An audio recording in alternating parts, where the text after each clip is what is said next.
പരിശുദ്ധാത്മാവേ എന്നിൽ വന്നു നിറയണമേ. പരിശുദ്ധാത്മാവേ കൃപ ചൊരിയണമേ.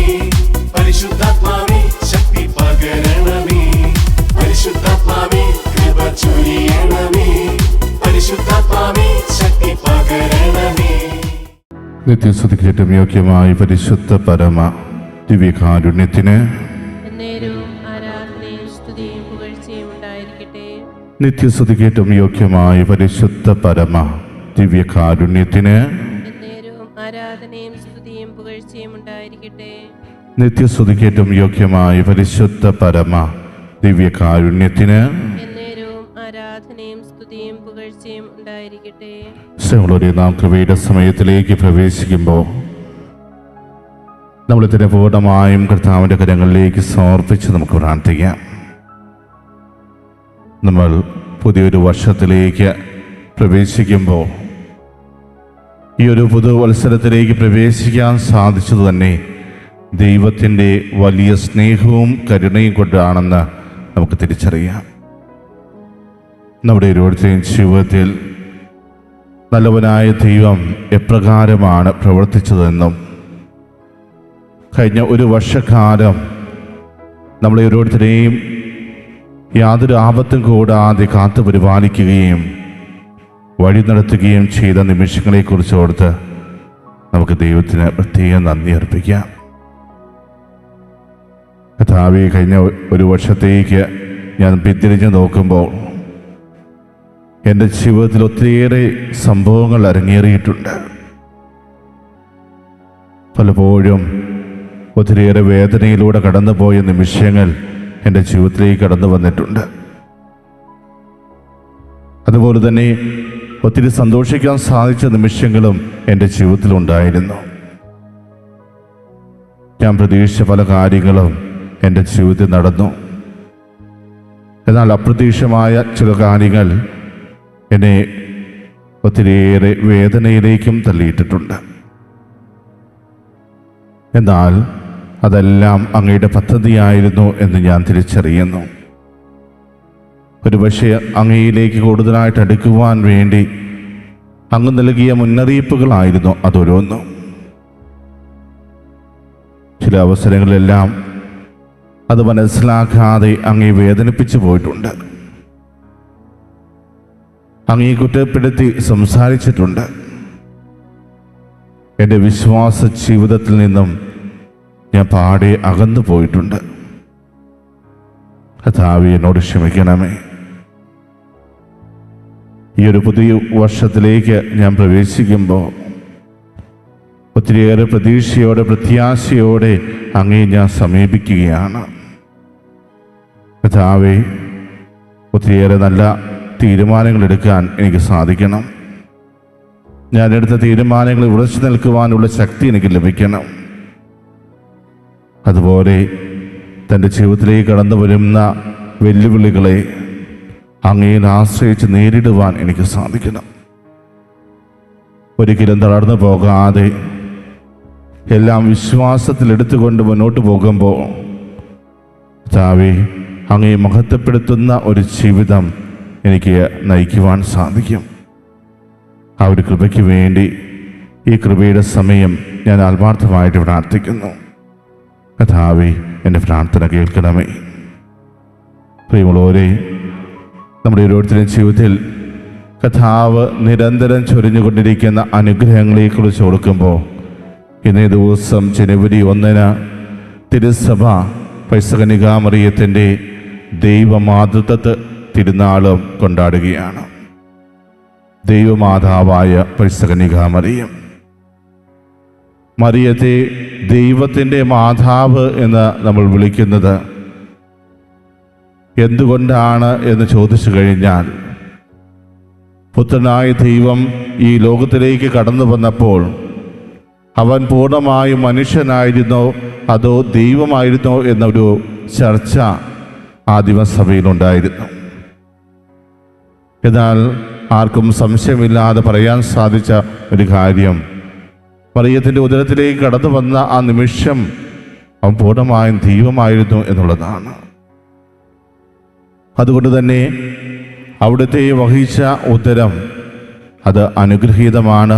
അതോടൊപ്പം തന്നെ അവിടുത്തെ മാതാവായ പരിശുദ്ധ കന്യകാമറിയം ദൈവത്തിൻ്റെ അമ്മയായിത്തീർന്നു. പരിശുദ്ധ അമ്മയ്ക്ക് ലഭിച്ച ഏറ്റവും വലിയ സ്ഥാനമാണ് ദൈവത്തിൻ്റെ അമ്മ എന്നുള്ളത്. തൻ്റെ ഈ സ്ഥാനം അത് തനിക്ക് യോജിച്ചതാണ് എന്ന് തൻ്റെ ജീവിതത്തിലൂടെ പരിശുദ്ധ അമ്മ തെളിയിച്ചിട്ടുമുണ്ട്.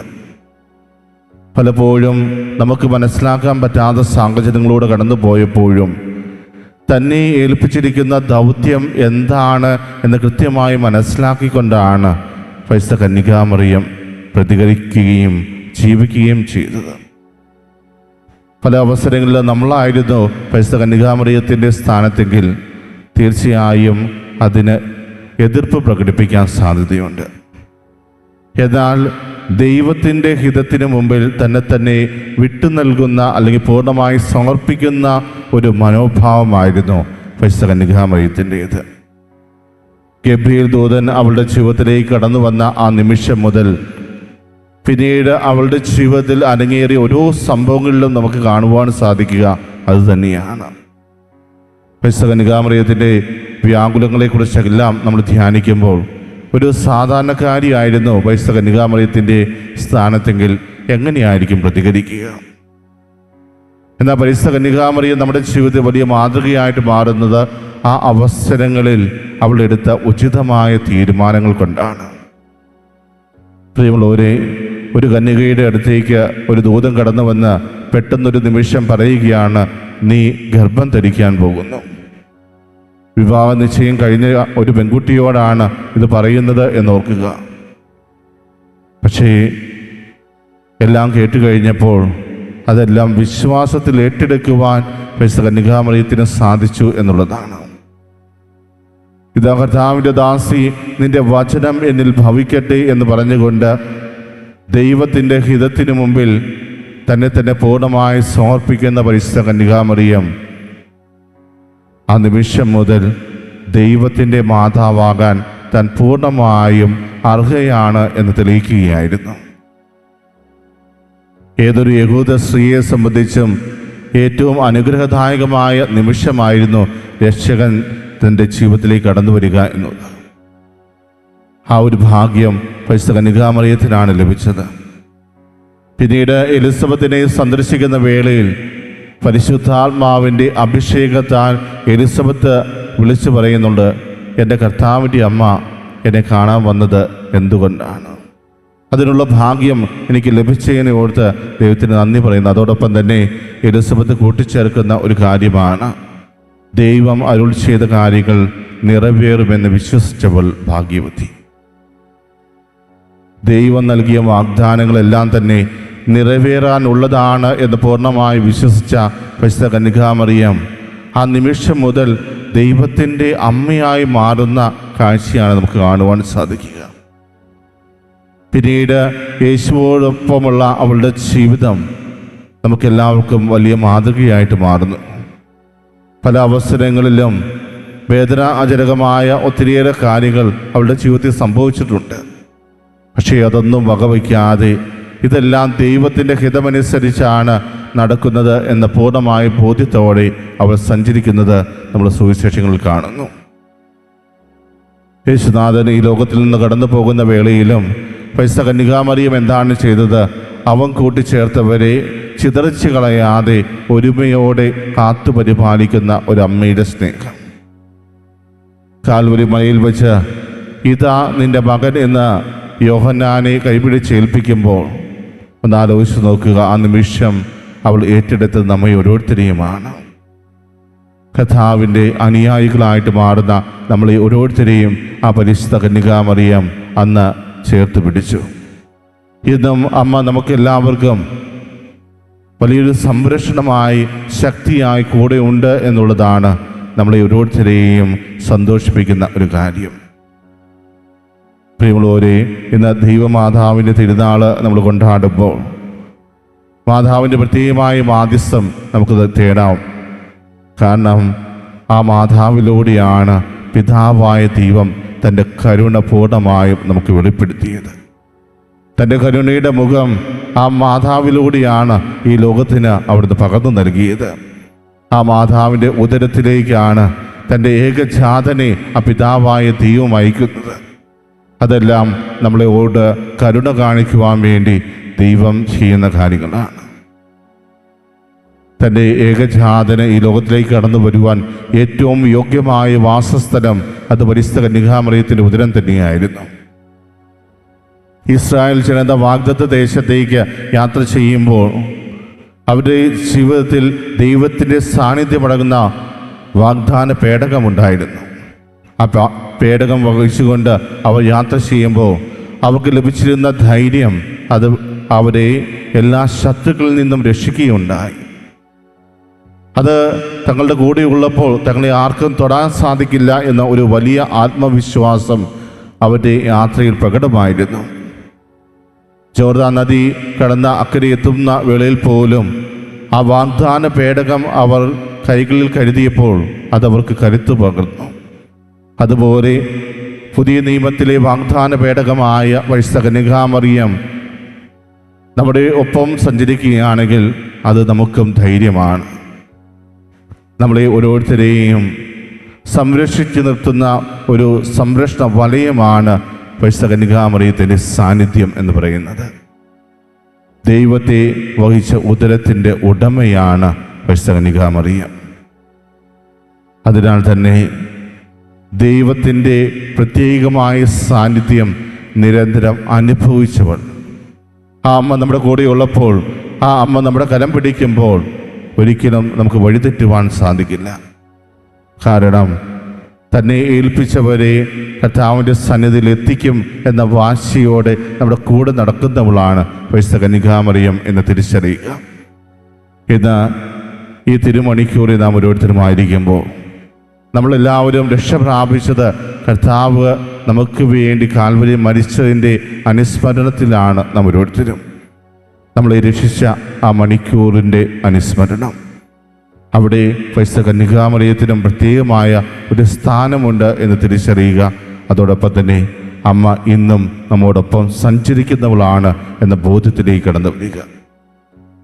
ഈ എല്ലാ കാര്യങ്ങളെക്കുറിച്ച് ഓർക്കുമ്പോൾ നിരന്തരം ദൈവത്തിന് നന്ദി പറയേണ്ടവരാണ് നാം ഓരോരുത്തരും. പ്രിയമുള്ളവരെ, ദിവ്യകാരുണ്യനാഥന സന്നിധിയിൽ നാം ഓരോരുത്തരും ഈ നിമിഷമായിരിക്കുമ്പോൾ കർത്താവ് പരിശുദ്ധ കന്യകാമറിയത്തെ നമ്മുടെ ഓരോരുത്തരുടെയും അമ്മയായി നൽകിയതിനെ ഓർത്ത് നമുക്ക് പ്രത്യേകം നന്ദി അർപ്പിക്കാം. നമ്മളെ അനുഗ്രഹിച്ച നല്ലവരായ തമ്പുരാനോട് നമ്മൾ പ്രത്യേകം നന്ദി അർപ്പിക്കുമ്പോൾ നമുക്ക് ദൈവമാതാവായി നൽകിയ പരിശുദ്ധ കന്യകാമറിയത്തെ ഓർത്ത് നമുക്ക് പ്രത്യേകം നന്ദി അർപ്പിക്കാം. തുടർന്ന് പരിശുദ്ധ അമ്മയുടെ മാധ്യസ്ഥ സഹായം നമ്മുടെ ഓരോരുത്തരുടെയും ജീവിതത്തിൽ നമുക്ക് തേടാം. അമ്മ നമ്മുടെ ജീവിതത്തിൽ കൂടെയുള്ളപ്പോൾ എന്നും അതൊരു ശക്തിയാണ്, ധൈര്യമാണ്. പാപസാഹചര്യങ്ങളിൽ നിന്നെല്ലാം വിട്ടു നിൽക്കുവാനും അതോടൊപ്പം തന്നെ ദൈവവിശ്വാസത്തിൽ ആഴപ്പെട്ട് ജീവിക്കുവാനും പരിശുദ്ധ അമ്മ നമ്മളെ സഹായിക്കുന്നു. തൻ്റെ ജീവിതം തന്നെ വിശ്വാസത്തിൽ അധിഷ്ഠിതമായ ഒരു ജീവിതമായിരുന്നു. ആ ഒരു ജീവിതമാണ് പരിശുദ്ധ അമ്മ നമുക്കായി പകർന്നു നൽകിയത്. എലിസബത്ത് പരിശുദ്ധ കന്യകാമറിയത്തെ കണ്ടപ്പോൾ പറഞ്ഞതുപോലെ ദൈവം അരുൾ ചെയ്ത കാര്യങ്ങൾ നിറവേറുമെന്ന് വിശ്വസിച്ചവൾ ഭാഗ്യവതി. പ്രിയമുള്ളവരെ, നമ്മുടെ ജീവിതത്തിലും കർത്താവ് അരുൾ ചെയ്ത കാര്യങ്ങൾ നിറവേറുമെന്ന് പൂർണ്ണമായി വിശ്വസിച്ചുകൊണ്ട് കർത്താവിന് നന്ദി പറഞ്ഞ് അവിടുത്തെ ആശീർവാദം നമുക്ക് ഏറ്റുവാങ്ങാം. ആരാധന ആരാധന നന്ദി പറയുന്ന കർത്താവേ, നന്ദി ഈശോയെ, നന്ദി ഈശോയെ, നന്ദി ഈശോയെ, ഹല്ലേലൂയ ഹല്ലേലൂയ ഹല്ലേലൂയ, നന്ദി ഈശോയെ, നന്ദി കർത്താവേ, നന്ദി കർത്താവേ, നന്ദി കർത്താവേ, നന്ദി കർത്താവേ, ആരാധന ആരാധന യേശുവേ, ആരാധന. പരിശുദ്ധ പരമമാം ദിവ്യകാരുണ്യമേ, എന്നുമെന്നും അങ്ങേ. പരിശുദ്ധ പരമമാം ദിവ്യകാരുണ്യമേ,